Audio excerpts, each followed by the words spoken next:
Cracker Barrel's new logo and $700 million brand overhaul, sparking some backlash from customers and critics who say the company is abandoning its country roots. You see the old logo on the left there with the older gentleman, the Cracker Barrel kind of leaning back into things. The new logo, yeah, to put it politely, looks pretty bland. The stock did fall about 10% yesterday. Joining us right now with more on what's turning into a major branding blunder is Americus Reed, Wharton School professor of marketing. Americus, let's walk through this and talk this through. I am not a huge fan of the new logo. I think it's boring. Don't know what I think about the stores as much. The white doesn't bother me quite as much. But it does look like they mishandled this pretty badly, and it got picked up by social media. And uh-oh, now what? Yeah, I love that point. I mean, social media is outraged about this. I mean, you can take a look at the new logo and you can determine quickly that it's an attempt to simplify, which is a trend that's going on right now. In other words, a minimalization of what you're doing and a modernization to make things a little bit less cluttered. Now, of course, let me just give you quickly sort of rebrand or logo change 101 marketing.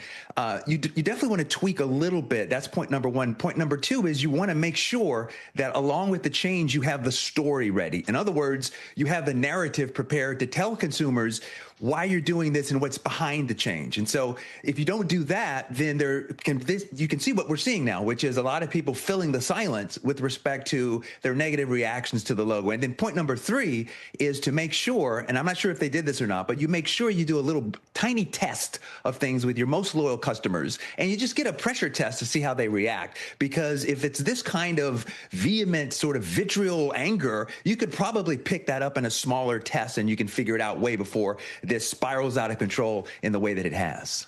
Yeah, I went back and looked at the stock. So over the last year, that stock is up 34%. They've been doing this overhaul, and at the time it was kind of heralded like, yeah, you need to do something to revive things, because if you look at a 5-year chart, that stock was down by 53%. So it's dropped pretty steadily since its height in 2021. They probably needed to do something to reinvigorate. But you're right.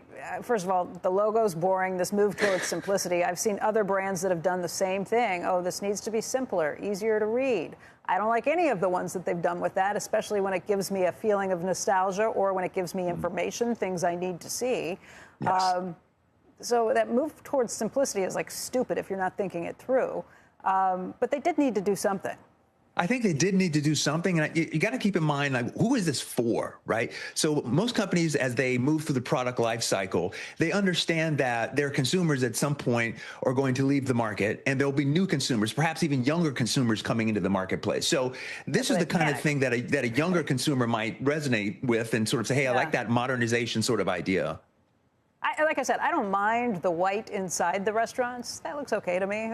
They said that their employees have said they like working at a brighter place. Maybe you want to declutter a little bit. I get that.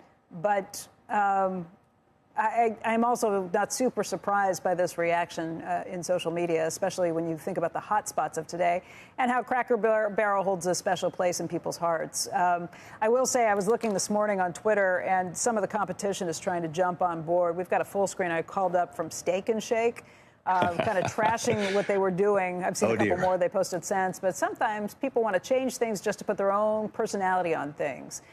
Cracker Barrel, their goal is just to delete the personality altogether. Blah, blah, blah. They say at Steak and Shake, we take pride in our history, our families, and American values. All are welcome, and we will never market ourselves away from our past in a cheap effort to gain the approval of trend seekers.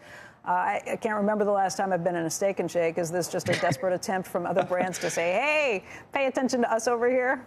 100%. I mean, Steak and Shake, that was a bit of a low blow, but okay, that's fine. They want to jump in on this moment, and I think you're 100% correct, because it's an opportunity for them to elevate what it is that they're doing on the backs of kind of the misfortune of Cracker Barrel. So, again, I think that what's important to remember here is that, especially with respect to the stock price change, is that everybody needs to just relax, calm down a little bit.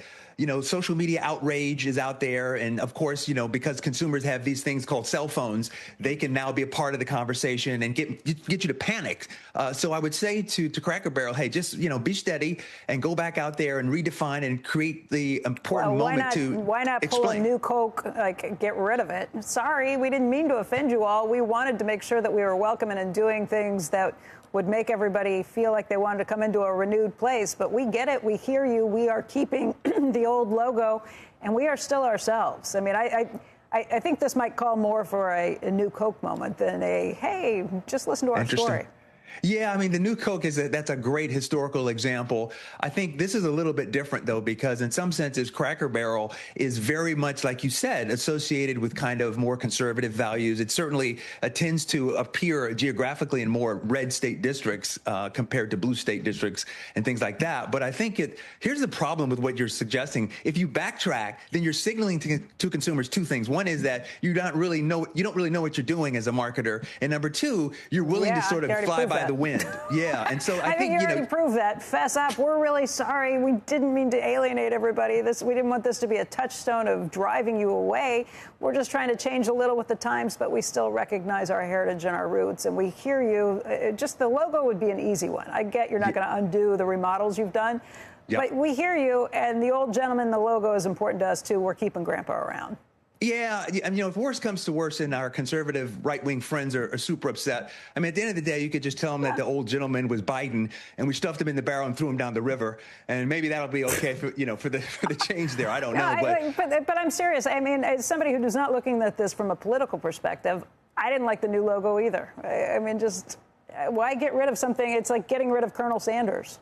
Yeah, I mean, that's a fair point, but I think what we have to wait and see is what is the totality of consumers actually saying. So it's easy sort of to look at the online reactions and think that, well, that's what everybody thinks. I think we need to see a bit more data in terms of, more customers saying, I love this new logo. It's amazing. Keep it. Yeah. And if you're not seeing that, to your point, you may want to cut your losses and maybe go back or maybe do some sort of more of a subtle change, if that makes sense.